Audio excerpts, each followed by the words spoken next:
Bu qəşəng görünən qızılı rəngli şokoladların tərkibində, ümumiyyətlə bu qutunun tərkibində 16 ədəd bundan olur və bunun qiyməti təqribən 3 evro 50 sentə almışam. Hardasa bizim Azərbaycan manatı ilə nə qədər edir, dəqiq bilmirəm.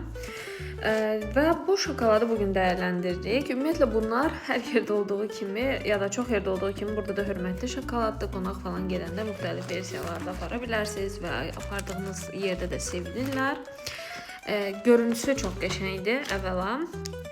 Belə qızılı toplardır və insanı özünə cəlb edir. Gəlin bunun dadına baxaq. Görək bu şokolad doğrudan da düşünüldüyü ya da verildiyi dəyər qədər yüksək keyfiyyətli və dadlıdırmı, yoxsa sadəcə çox gözəl görüntüsündən dolayı bu qədər sevilirmi? İndi isə bunu iki yerə bölüb içini də sizə göstərmək istəyirəm.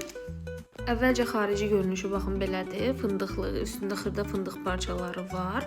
İndi isə içinə baxaq, kəsək. Bəli, bu da içindən görüntüsüdür. Ortasında fındıq var, ətrafında şokolad, kremi və üzərində də vafli kimi bir şey var. Məncə bu şokolad dadlı şokoladdır öz yerində və limonlu çayla qəşəng gedər. Amma bu göstərildiyi qədər yaxud da satıldığı qədər, verildiyi qiymət qədər də möhtəşəm bir şokolad deyil, mənə elə gəlir. 10 üzərindən 5 verərdim bunun dadına. Çünki məncə çox şirindir. Həm də məsələn şirinliyindən də o tərəfə şokolad faizi çox aşağıdır, mənə elə gəlir. Və bu şokolad faizinin aşağı olması da onun dadında çox da fərqlilik yaratmır. Yəni digər standart şokoladlarla bir dadda olur və mənə gəlir ki, daha ucuz versiyada daha dadlı şokoladlar da var, fındıqlı şokoladlar və bu qədər yüksək qiymətə rəğmən çox da wow şokolad deyil və kalorisini də sizə deyim indi.